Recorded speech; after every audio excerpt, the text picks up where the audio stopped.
Ladies and gentlemen, you are all very welcome to this citizen dialogue with the European Commission. The European Commission invites the citizens to participate in debates and discussions.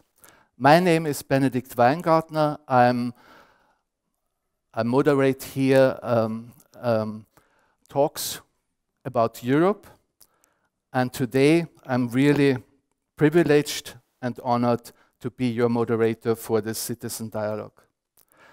We are hoping to have a really lively and interactive discussion and conversation with you, with lots of questions from yourselves to the European Commission. To make it really interactive, we have 4 votes, which you will be able to take part in and which guide us through the debate. We use the opportunity to discuss important European policies, such as clean transport, connected and automated mobility, transport safety, passengers' rights, challenges of digitalization, and of course, the future of Europe. At this point, I really want to welcome the European Commissioner for Transport, Violeta Bulc. Very welcome.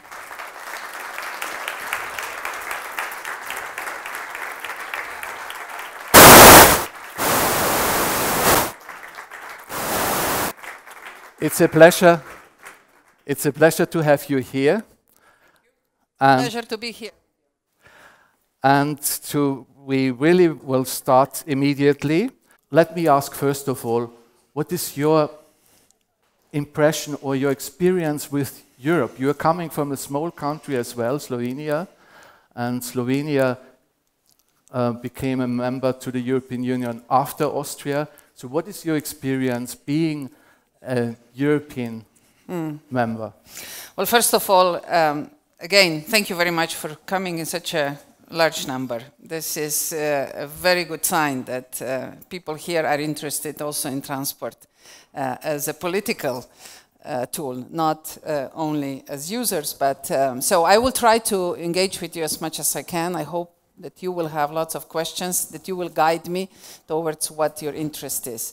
But to answer your question, I am a big believer in EU. Not because I'm from Slovenia, not because I had enormous experiences before. I was an entrepreneur, I'm an engineer by profession. I worked in Silicon Valley for many years, and I got very much involved in shift of technologies in the country I know best, especially in telecommunications. So I've seen what it means to be well connected. I saw what it means to be well informed. I saw what it means to be part of a bigger story in order to make sure that a smaller part can work well as well. So that's why I believe EU is really one of those incredible stories that happened on this planet Earth. If anybody would say it's a perfect story, of course, don't believe neither him or her. But if I tell you that it is an incredible story that is ever evolving, I would really honestly like to invite you on board and ask you, please co-shape it. And that's why I love to be a commissioner. I mean, I've been a politician only for 5 weeks longer than I became a commissioner. So I cannot say I'm an experienced politician, but I believe in system approach. I believe in ecosystems. I believe that if we want to move forward, we really need to cooperate and have a big picture in mind if each of us wants to really fully engage and contribute and also get opportunities to benefit from each other. So that's why I'm a believer in EU. That's why I do believe that there are opportunities, incredible opportunities to improve it. But at the same time, what I like about Europe, and that's the reason why I came back from Silicon Valley consciously. My career was going really well, but I got bored in Silicon Valley. I know you're going to laugh. But it was way too simple in the sense of life. I mean, Europe has this incredible diversity of cultures, languages, nature. I mean, only when you go out, you really appreciate what we have here. And I'd like to invite you into this. When you travel around, be open-minded. Yes, every place in this earth has some positive things. But when you look underneath, I'll tell you, I don't want to be as a woman anywhere else than in Europe. I mean, I don't want to be as a true believer in democracy anywhere else than in Europe. You look around a little bit. We need to really value what we have and don't allow this to disappear, but keep improving it. Nothing should be taken for granted. But really be open and look around and see how much we have achieved. Commissioner, yes. In Europe we are now faced to several crises, and yes. There is in a way frustration among the citizens. You are full of enthusiasm, but what are your arguments to convince really the people that our European Union needs to get stronger? Well, first of all, the word just needs to get stronger without critical judgment. I don't sign under that. Yeah? It needs to be stronger, but we need to be very careful where we get stronger. So we need to be stronger in the elements that really make us to exercise the democracy and this diversification that is such a big plus of European Union, that we improve that. But not for every sake and in every territory we need this stronger unification. So that's why it's so important that we have open dialogues, that we discuss with each other, the member states discuss with each other, that you really empower your politicians to openly discuss and put the issues that need to be discussed on the table. Let's not hide anything under the carpet, because that will haunt us in a year or a couple of years' time. So, yes, we have a potential to really create single market. Economy of scale and economy of volume helps our businesses to compete globally. And we need to create right conditions here, right here, in order to gain this competitiveness. For example, the crisis that we had, and please, let's keep a perspective of that too. We had in 3 years' time severe crisis to face that in the previous years, it took decades, maybe 20, 30 years to experience this kind of crisis. But we had, let's just take a look at them. First, we had, of course, economical crisis, and in the last couple of years, we are dealing with the post-crisis issues. And I mean, isn't it a great news that now all member states have positive GDP, that we have the highest employment ever in EU, that we never had so many people employed, and that we are the strongest economy in the world with the 13.5 billion euros of GDP per year. I mean, these are good news. Let's not get deluded with the very severe challenges, of course, that we are facing, but we, in spite of them, we hold our position. So yes, we had for the first time serious refugee crisis. In the whole history of EU continent, people were moving away. We were leaving European continent and try to find a better life in other continents. For the first time, somebody wants to come and really actually come to Europe as the safe haven. Yes, we were shocked. We didn't have tools. I mean, the country I know best, for Christ, we had 20,000 per day of refugees traveling through. This was a complete shock. But look, only in a year and a half, member states got together. In spite of serious challenges, we developed tools. And I'm not saying that now we are 100% confident that we can deal with everything, but we know that we have now no fear anymore, and we know how to deal with issues. We found formulas now on a long term that we started to cooperate with countries where the refugees are coming from. Because why are they coming? War, no perspective of no future. So we need to create this perspective. We need to create this future where they're coming from. I mean, most of them would never leave home if there was an option. So let's not lose this bigger perspective, but it was an incredible shock. We were afraid. Every single European became all of a sudden afraid, because whenever we experience something we don't know, of course we get afraid. But we built now the confidence. And then we had a serious issues of terrorism that has never been so strongly present in so many countries at the same time on the EU soil. Of course, fear was again something that were mobilizing people. But we got together, and for the first time now, intelligence services are exchanging information. We work as one, and this was an incredible step forward. Of course, I have to be optimistic, because I see it developing on the ground. Of course, that doesn't mean that it will never happen again on European soil, but we are getting better and better. And there is no 100% security, but it is a close system that can address closely the issues. So, but that was only possible because people got engaged, because people took the challenge seriously. We sit down and we addressed it, and we are addressing it. You remember the threat of a ban of laptop on the planes? Do you remember that? It was a lot in newspapers. I'm sure that they were writing about it in Austria as well. And it was a very serious action that could have been taken by US authorities, but we asked them to come to Europe and to see what we have achieved in the last 2 years. And then we sat together for hours with their teams, and we found a way forward. So the ban didn't happen, but much better solutions evolved in 3 phases: short term, mid-term, and long term. So we are engaging again together, and globally we can address this issue. But because we cooperate, not because we would hide in silos and try to protect only ourselves. So, but if not, that was not enough. You know, Brexit is a serious challenge, and nobody wants it on the continent. But once it was clear that British people voted for it, we said, okay, now let's get serious. And we did, and you can see daily that EU is ready for negotiations at every step. And we are taking it seriously, and we see it as an opportunity.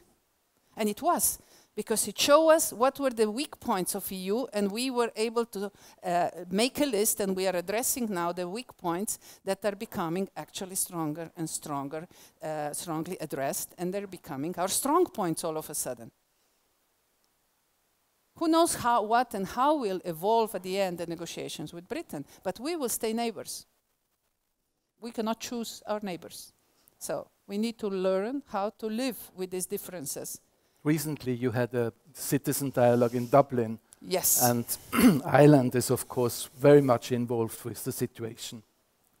Indeed, Ireland is the country that will be mostly affected by it, no matter what kind of result we have at the end.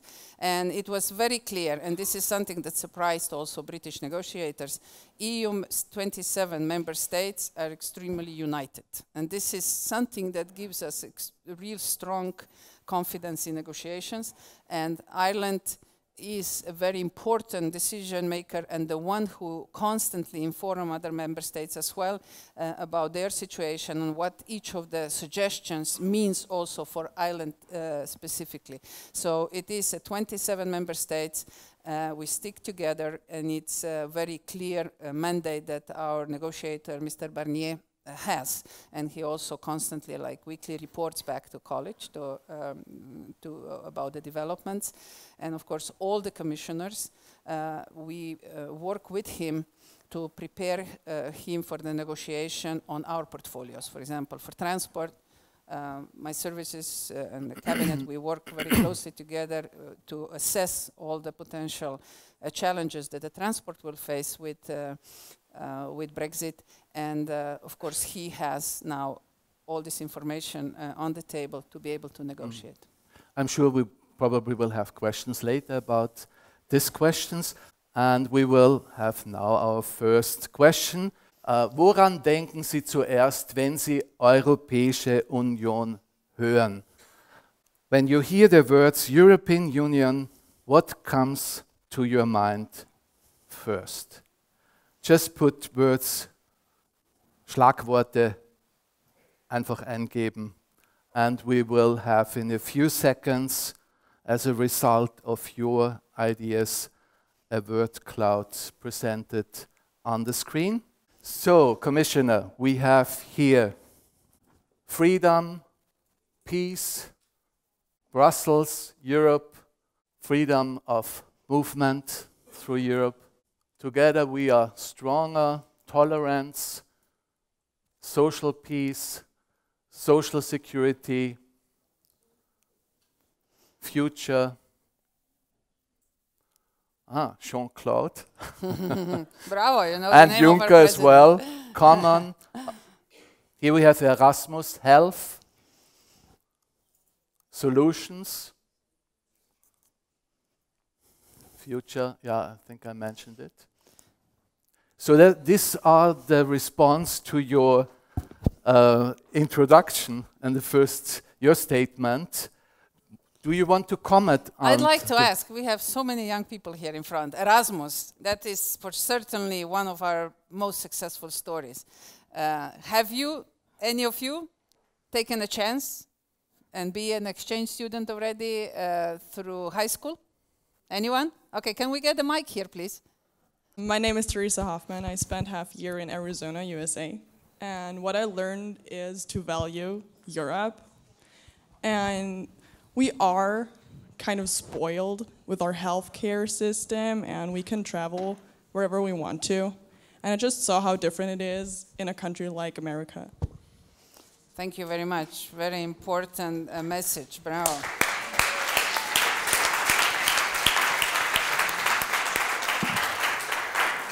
Anyone else? Has anyone be a part of the exchange, high school exchange? Please, we have another one.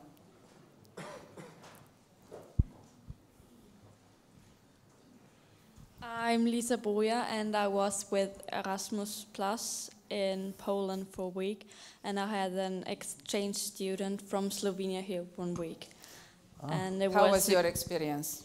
It was an amazing week, and I learned a lot about different cultures and different people. Super. Thank you very much for sharing your story too. And let me tell you, we are improving now Erasmus. We are evolving it even further. And with Erasmus Plus, part of this Erasmus program will be a new mobility program for the youth. We are testing currently the joint program which will be subsidized for the youth to travel around Europe to use the least polluted mode of transport. So we already dedicated for this year, and the program is on till next year, about 2.5 million euros. It's only a test bed, and each country had a quota of vouchers for the youth that they could use. They had to apply, they had to show that they will use from point A to point B the least polluted way of traveling, and they got these vouchers. So based on their response and based on their reflections and their reports from their trips, we will then work on a greater plan for all young people around Europe at a certain age, that they could experience Europe through travel. Move to travel, learn to travel. Travel to Learn is the name of the program. So I hope you will follow that, and you soon will become students, and you'll be able to use this program. So please take a look at our web pages and follow the project, and would love to hear the response, because this is a project in happening, and it will be very much designed based on the experiences of the young people from the field. Good. We go on with our next vote. And we go into topic. You are responsible as a commissioner for transport in Europe, but it's not just limited on transportation. It is quite a wide issue and connected with a lot of questions. The question is, in your opinion, which are the transport means European Union member states should invest most? In welche Verkehrsmittel sollte die EU am meisten investieren? Ist nur eine Antwort möglich. Elektroautos, E-Cars, die Bahn, Trains oder Straßenverkehr, Roads? Okay, Commissioner, it's really a clear decision from side of our audience. So what means you are happy with the result Yes. of train? Yes. Why? Well, there are several reasons, and I will use this picture to bring you a little bit on the overall picture what we do in mobility in EU. First of all, we are, of course, very much responsible for competitiveness of European industry, which is logistics systems, where transport, of course, is the key element. And I just came from a debate on rail freight across the street, where we're trying to improve the conditions for integrated logistics systems, where rail has to play an important role. Why am I happy for that you voted for rail so strongly? Because rail is currently the most decarbonized mode of all modes in EU, and transport contributes about 25% of all CO2 emissions, and over 70% of this comes from road. So already in the previous mandate, Commission identified rail as the big potential to decarbonize the roads and to decarbonize the transport and move as much freight from road to train or inland waterways, where this is interesting for you as well, because 400 trucks go on one barge on inland waterways. So it's of course very interesting for us as well to emphasize the importance of inland waterways.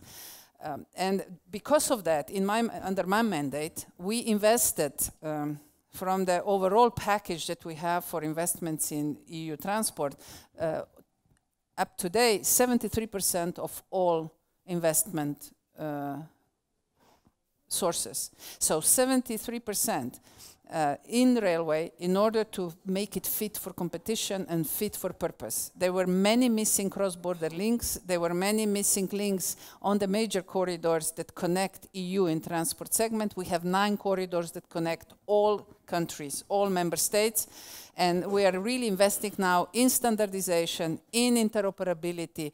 Imagine that, unfortunately, even today, at every border, train has to stop and change the front engine in order to move forward.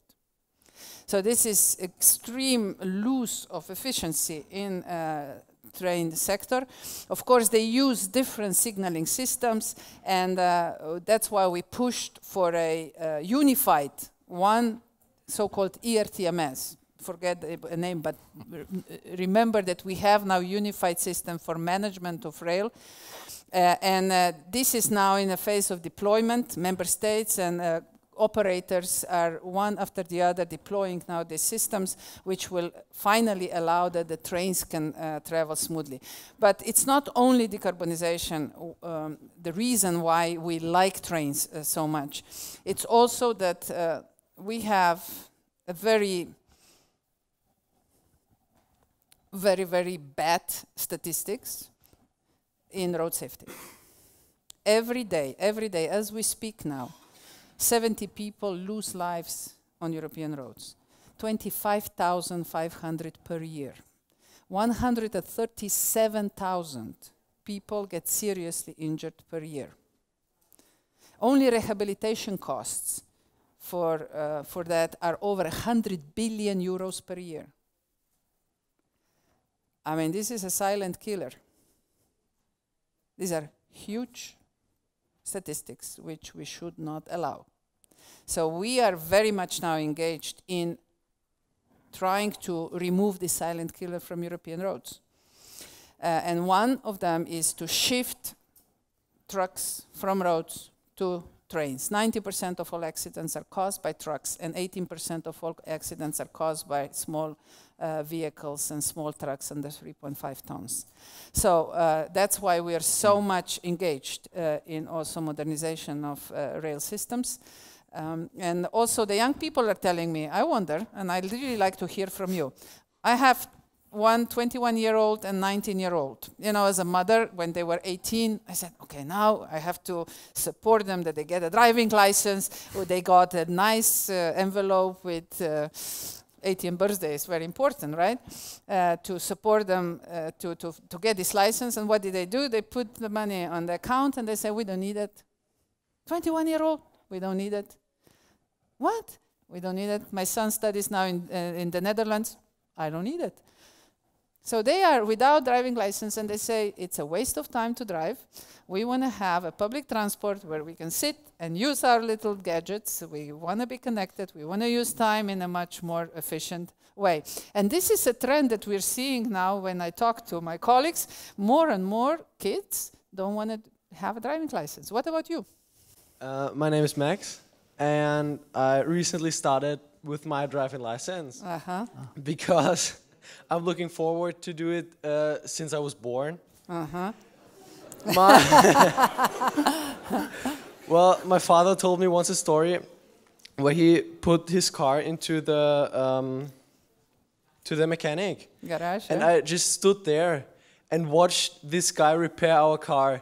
And he tried to take me away, but I was just like, wow, it's a car. And so, yeah, I see that some of my friends also don't want to do this.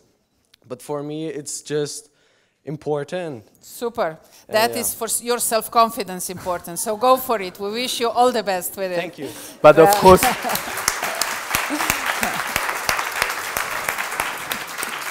But of course, you will probably stay for an e-car, right? That's another question.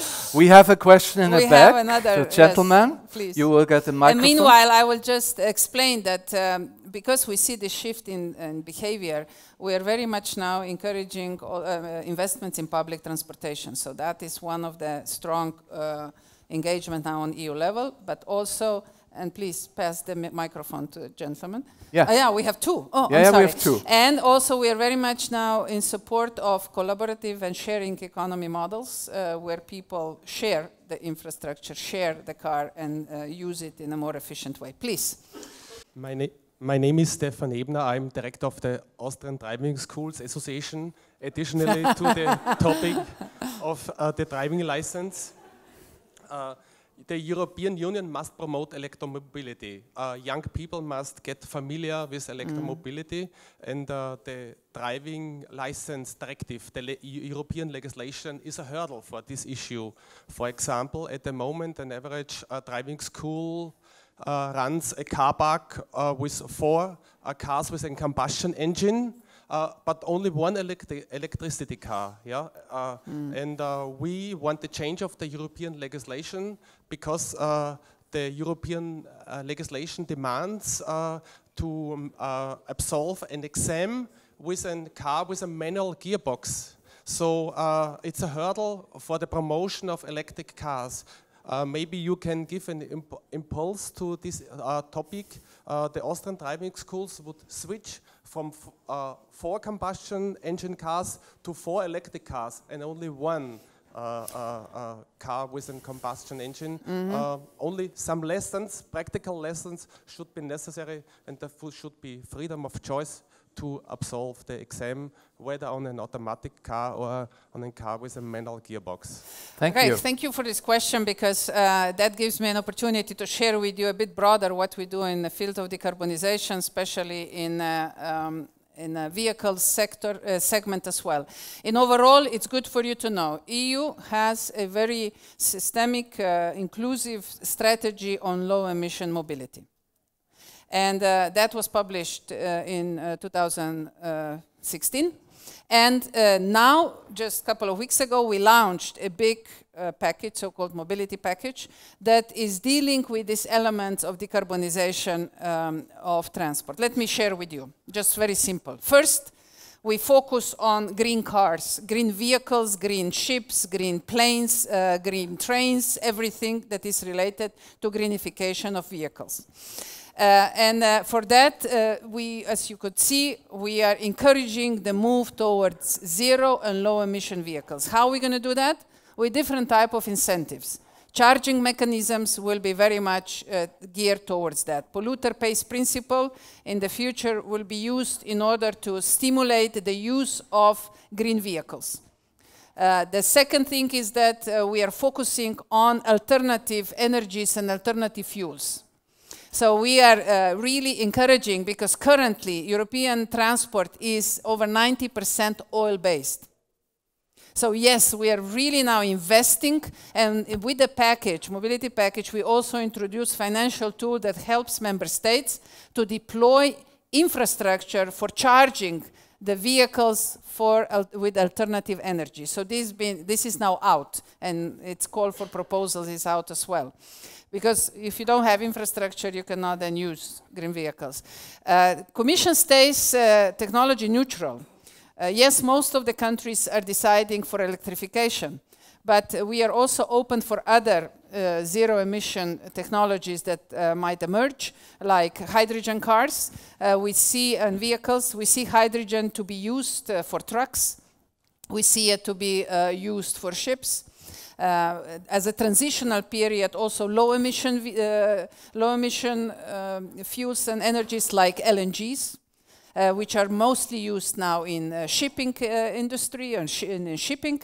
But we, of course, see now, and this is really encouraging, that even in aviation, now Siemens and Airbus and Rolls-Royce announced a huge investment in hybrid planes.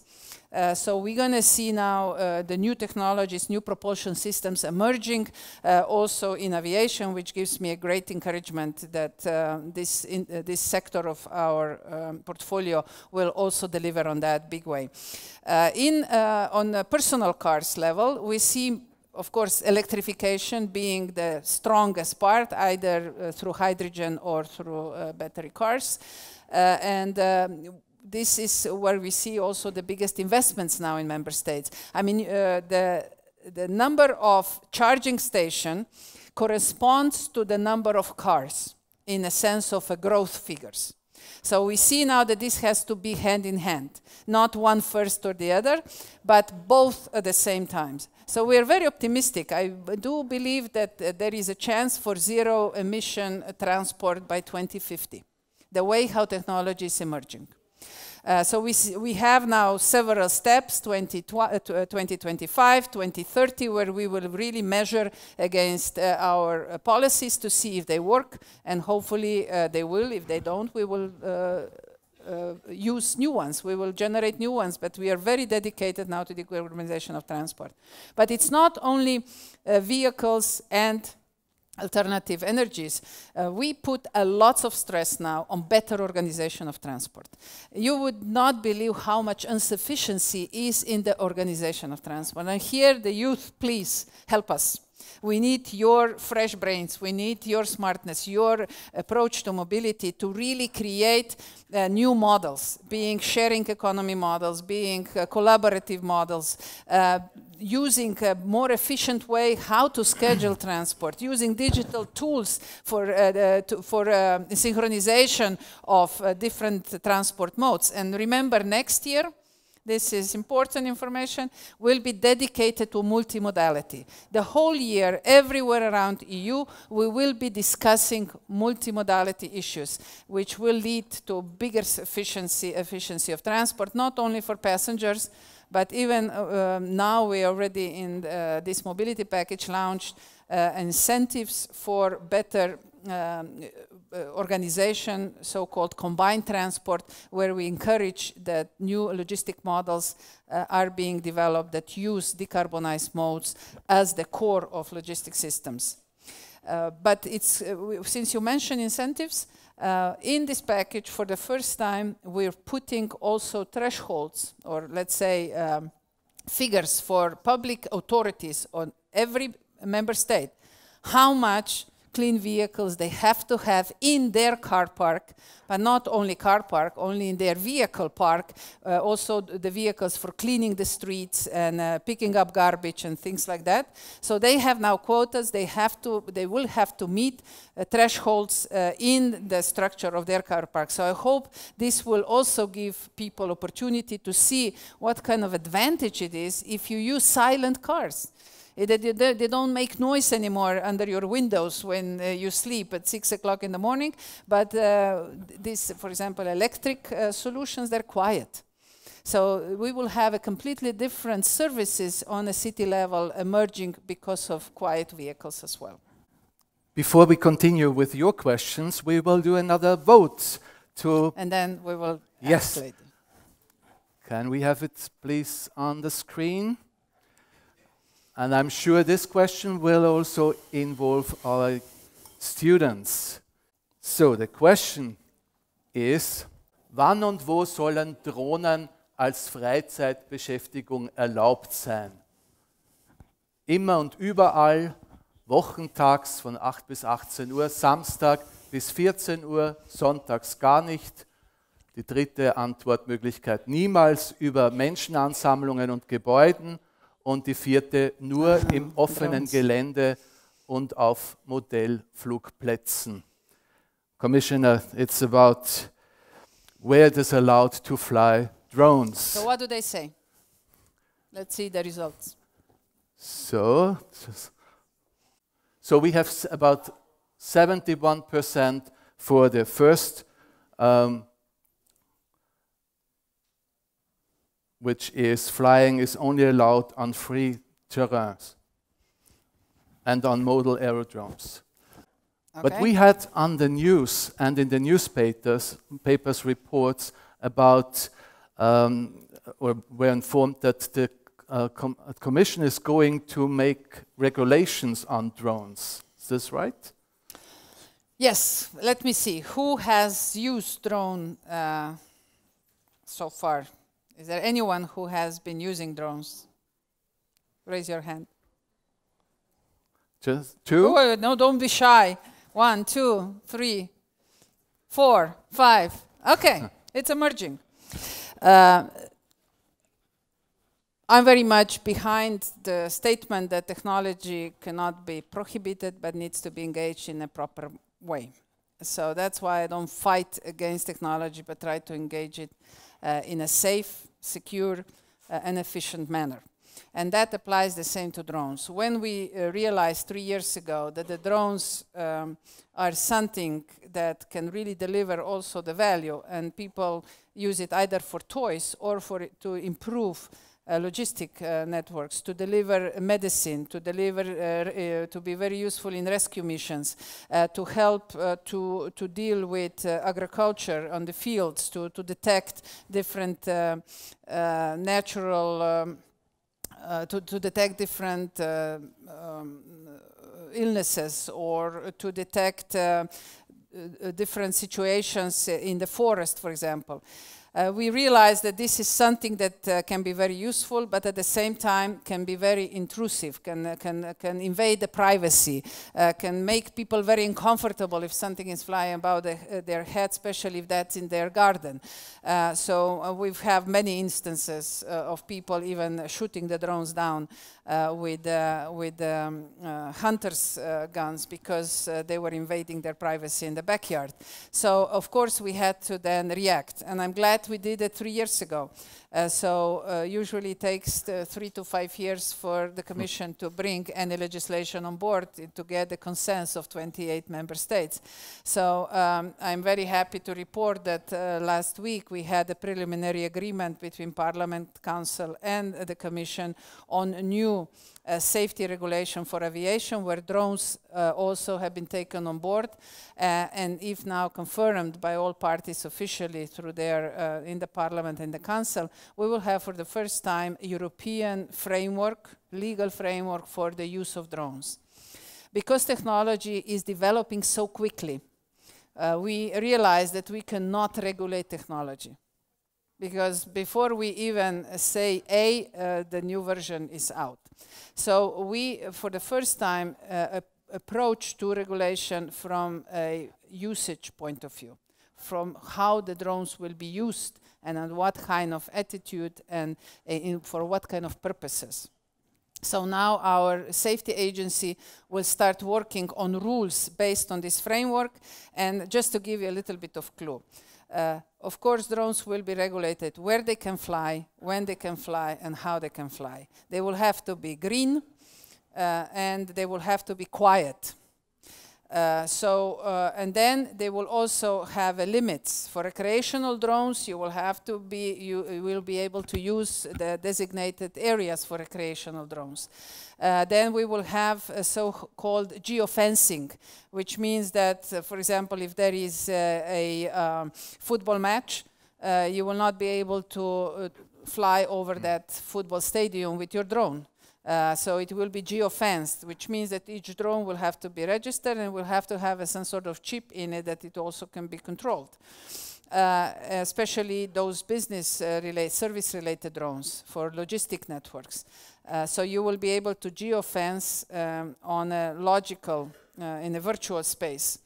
This is, you can see it on my Twitter account or on my Facebook. It's a nice movie that explains, a video clip that explains how the drones will be handled. So yes, drones will become part of our reality, our business models, and yes, they will be controlled, and yes, there will be very strict rules where, how, and when you can use them. While we are getting another question, I still owe you the reply for the international engagements on aviation and maritime, because they're not part of Paris Agreement. And that was a question. We are addressing the decarbonization of aviation through the UN-based global organizations called ICAO. And it was a historic deal made last year when we agreed on a road forward to decarbonized aviation.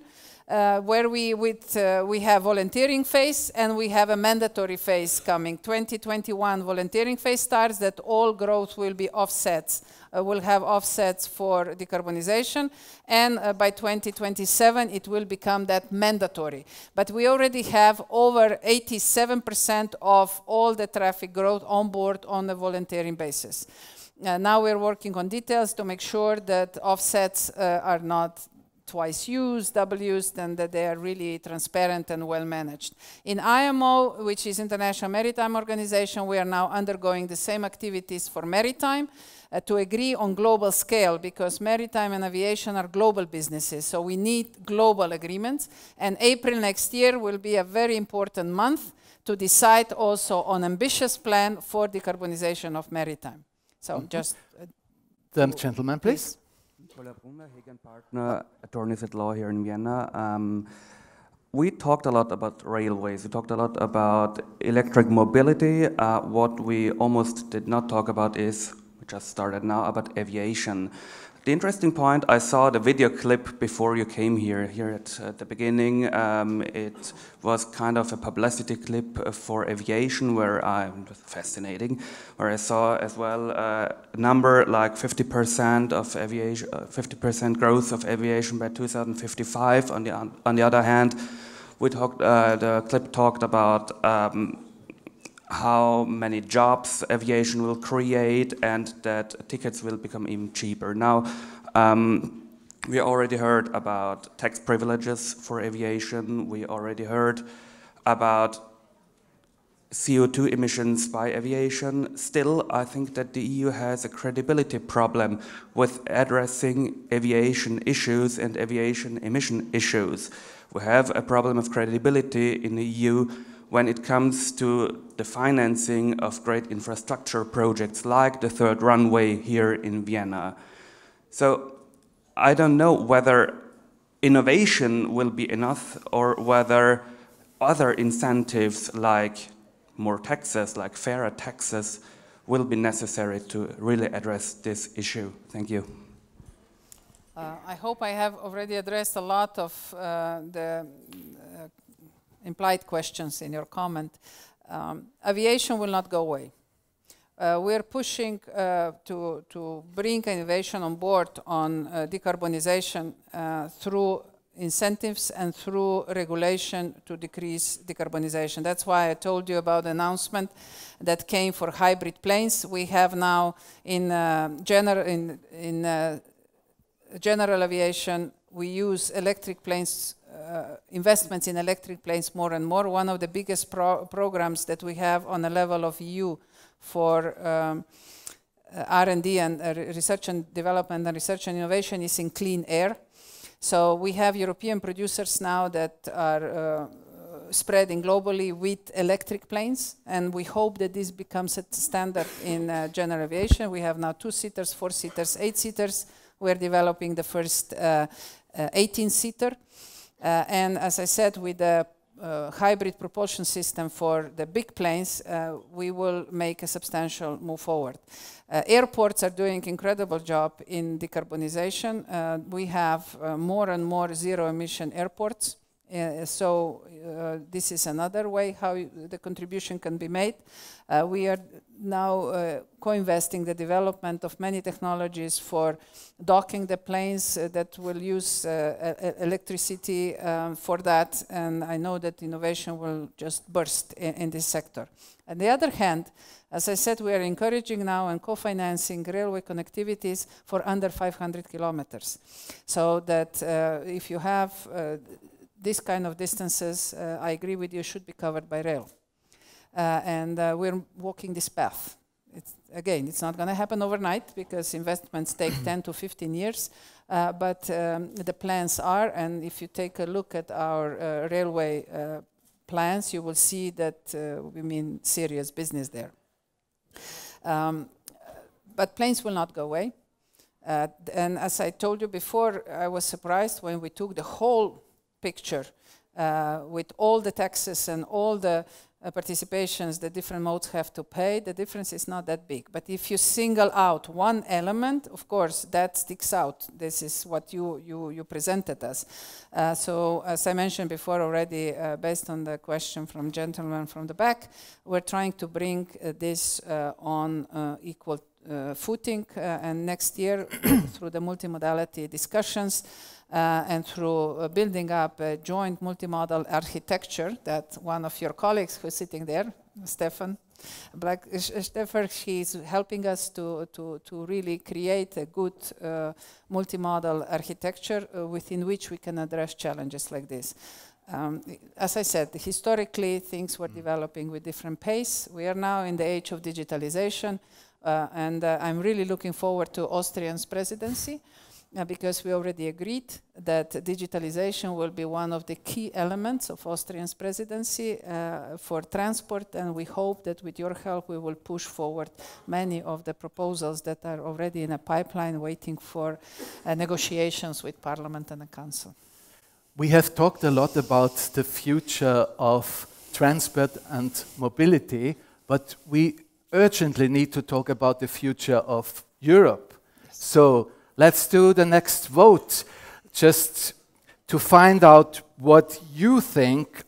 The next question is, what are the most important benefits of EU membership for Austria and for you personally? Was sind die wichtigsten Vorteile der EU-Mitgliedschaft für Österreich, für Sie und persönlich? Frieden in Europa, Freizügigkeit der EU-Bürgerinnen, freier Verkehr von Gütern und Dienstleistungen, Bildungsaustauschprogramme, also zum Beispiel Erasmus+, der Euro, die Wirtschaftskraft der EU oder das hohe Niveau der Sozialleistungen. Please have your votes now, and we will see the results in a second. You see, the membership of Austria gets a positive feedback in a way.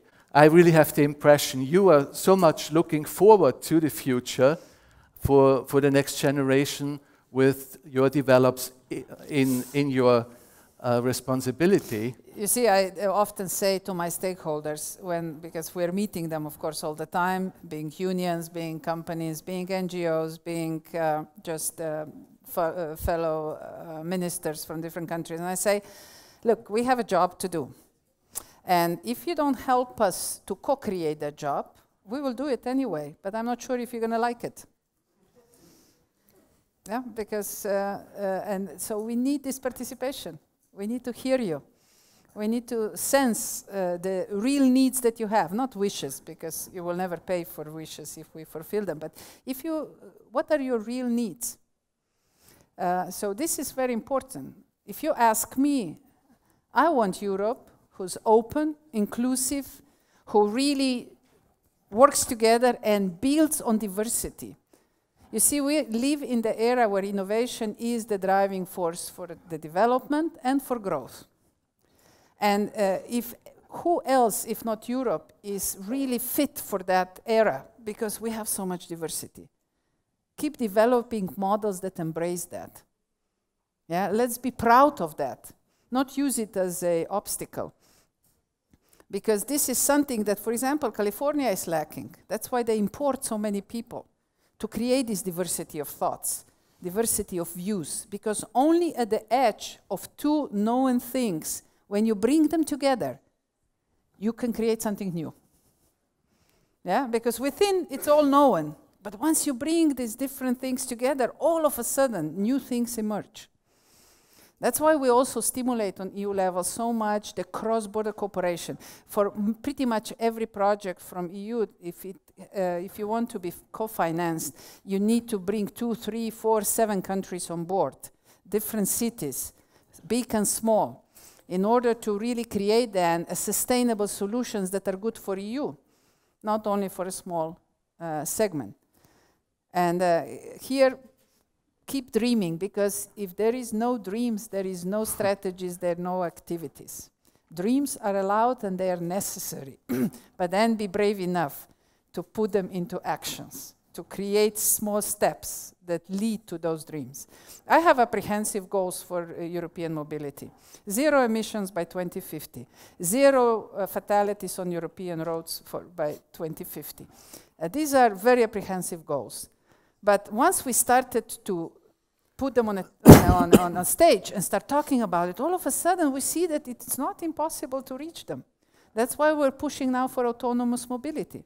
By 2030, we will have mixed traffic on European roads, autonomous cars and classical cars. And we are now working, investing in innovation in all levels in order to get to that goal. By 2050, probably, most of the mobility will be autonomous. We want to have urban aviation space. This is European innovation. Flying cars. We're investing in flying cars, in drones and flying cars. And by 2019, because we put ahead a goal that we want to have it by 2030, in 2019, we will have testing beds that will test flying cars. And we have more and more member states and cities coming on board. In January, we're already launching a call for projects for testing beds for urban aviation space. So once you have a dream, you can start walking the path. Yeah? If you don't have a dream, then you're lost in a chaos of opportunities and misguided maybe information. But if you have a dream, then you can walk. You can be up and running and engaging and cooperating because you know why you're doing it. And we have learned never take it for granted. Exactly. We are faced to challenges.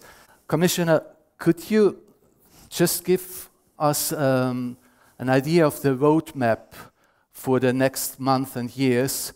What is the goal and what is the perspective of the Commission to bring Europe forward? Well, Commission is really listening now very carefully, and that's why we're engaging with citizens, listening very carefully what European citizens really want. This will go with me to Brussels. This is a very important chart. We then, based on that, try to create frameworks within which businesses and people can deliver on what they want. So my message to you, really, yes, we will be inviting all member states to come on board on Euro. Yes, we are now streamlining different financial tools and mechanisms in order to help member states, when the crisis comes, to react faster and to ensure that financial crisis as we knew it in the past, as we know it from the past, will not happen again. Just yesterday we launched mechanisms for that, proposals to Council and the Parliament. And yes, we will continue to strengthen the Schengen border to ensure that people who come and leave from EU are registered and we know what is going on our borders. And yes, we will launch many of these integrated projects that bring people of EU together. But at the same time, we will constantly encouraging to diversity to flourish, because this is our strength. And this is where we see our potential for the future.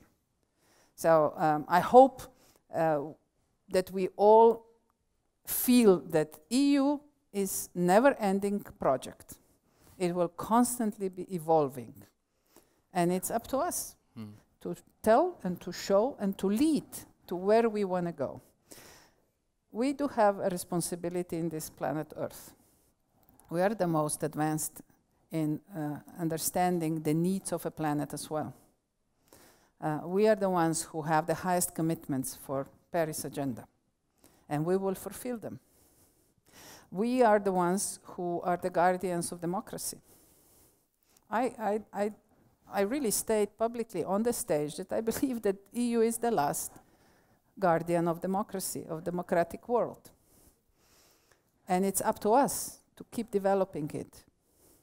And it's our responsibility to show to the rest of the world that democracy has hope and has a potential future on this planet Earth. But we need to do it in an inclusive way. And that's why we are very active globally. And EU has been now recognized as extremely important soft power. We are against wars, we are against creating conflicts, and we need to learn, and we need to develop even more tools in order to exercise this soft power even better. Because we see that time to time we slip, and there is room for improvement. But never give up the dream. Yes, we can make mistakes. Yes, there will be dead ends in some of the initiatives that we start. But the dream should keep us going and bring us together. And I hope the old and young generations will see that this is our common goal. Thank you very much.